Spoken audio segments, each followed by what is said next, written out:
Week 3 of the fantasy football season, and here's a few wide receivers I have as sleepers this week. The first receiver, Jordan Whittington, Los Angeles Rams, and now he's going to have a key role, I believe, in this offense's winning team, where he could play all over the field, in the slot, on the outside, XY position. That's what Sean McVay wants in his system. And Jordan Whittington, he had a good preseason, was the 5th round pick, and Sean McVay spoke highly of him, and he made the 53-man roster at a training camp in the preseason. So now with Puka Nacua and Cooper Kupp obviously down, it's down to DeMarcus Robinson, Tutu Atwell, Tyler Johnson, and Whittington is the 4 receivers on this Ram team. But like I said, Whittington could play the slot.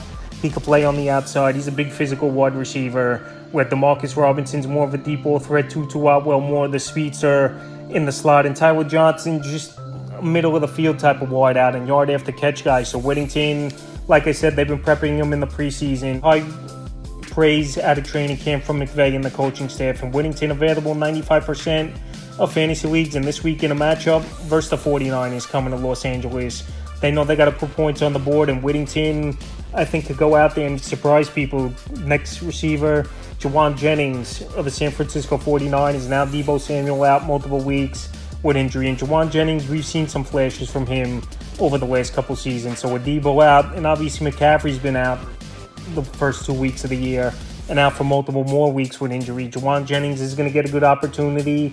And him and Brock Purdy have actually had some decent rapport at times. So week 1, he had a decent game, 5 catches, 64 yards versus the Jets. And week 2 with the Vikings, 2 catches, 37 yards on 4 targets. So this week, a good matchup with the Rams. In the first 2 weeks, they've given up 100-yard receivers in both games. Jameson Williams, week 1, 120 and a touchdown. And week 2, Marvin Harrison, 130 yards and 2 touchdowns. So their secondary isn't good at all. It's banged up as well for this Los Angeles Ram team. And after a bad loss in Minnesota, I believe San Francisco comes out throwing the football a lot, and Jauan Jennings could be a sleeper option, available in 87% of fantasy leagues. And the third and final wide receiver I have as a sleeper this week, Jalen Nailor of the Minnesota Vikings. Nailor, number 3 wide receiver. Last week, he was number 2 with Jordan Addison out. And we'll see if Jordan Addison plays this week. But week 1 at the Giants, a catch, 21 yards, a touchdown.